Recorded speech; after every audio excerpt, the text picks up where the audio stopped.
So congratulations to Premium Family. They got a Toyota Aqua from Sewick now. A few days ago, they're gonna week now reposting their reel on his Instagram stories. If you remember, wakambaita video kuti handiro hangu, but iwo haungatenge mota wotenga imba uchata woita vana matwins mugore rimwe chete usanditeste ndiri munhu anotya Mwari. If you remember that rule avakamboita rakawaita malikes akawanda and it got viral. So Sewick now took that reel and reposted it on his Instagram stories. And then Iwo Premium Family yakabva yatenda ikati we're so grateful kuti Sewick recognized our our work and chimbongotenda pepe. And then Sewick commented, you deserve an Aqua. Since December, whenever I'm in a bad mood, I play this video and laugh my lungs out. Where do you live? Send your number, please. The Sewick wow. Ndofunga vachatotengerwa ku South Africa ikoko kwavari here, I don't know.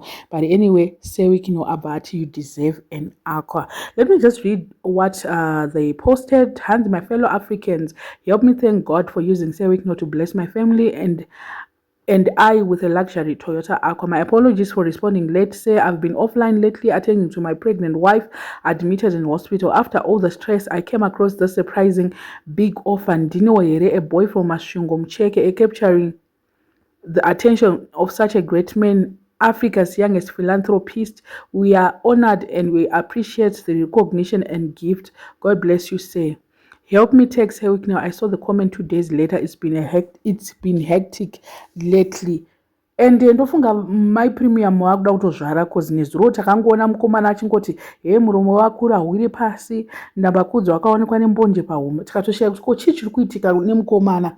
What is really happening? Vanhu akati atanga kupema atanga kuita sei apa atoti akapema here apa toti chiko handizivi hangu kana kuti laki rakewo mukomana awanawo share yake. Vanhu mazuva ano vachingoti vanopema vada kunzwira tsitsi vada kuita sei vada kutoita nyati loki vanokumbira stereki, I don't know. But anyway, mukomana abva ati nemabasa ake bvaangonzi reward yakwe. Mazuva ano ukangoita anything kachinongonakidza vanhu veZANU-PF ava unongoswera wapinda machena, ndozvazvikanakira. Ukangoitawo zvinhu zvako especially wema-social media, kuenda kuchikoro saweste zvako nguva uchiti ndikazopasa degree ndikazoona ma-distinction ndichaawadwa kuna izvozvo. Award iri kune ava vanongofunga kuita TikTok kana kufunga kuita social media yako. So set your degrees aside, momboita zve-entertainment. Otherwise, we are living in a comedy in Zimbabwe. It's a comedy country, so vakuru vanoexcitwa necomedy stereki more than anything else.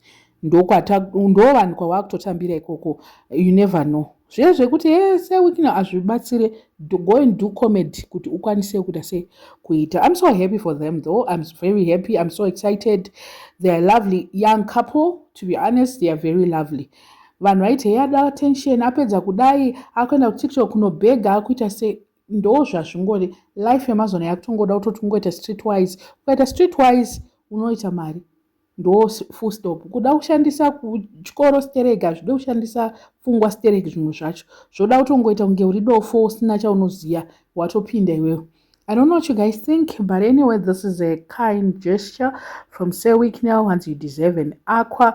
Imagine kuti from December he's been playing over and over this thing ijoke Premium Family yekuti andiroi hangu, but haungabva waita zvese kakawani. Inini zvangu ndakaiona personally, vamwe vari kuti it's a ghost account, but personally I saw Sewick posting and I checked ndikaona kuti it's Sewick chaiwo vanyora futi zveAqua. So takangomira kuti mukomana anogona kungonzi aende kunotora Aqua yake. I don't know what you guys think. Let me know in the comment section.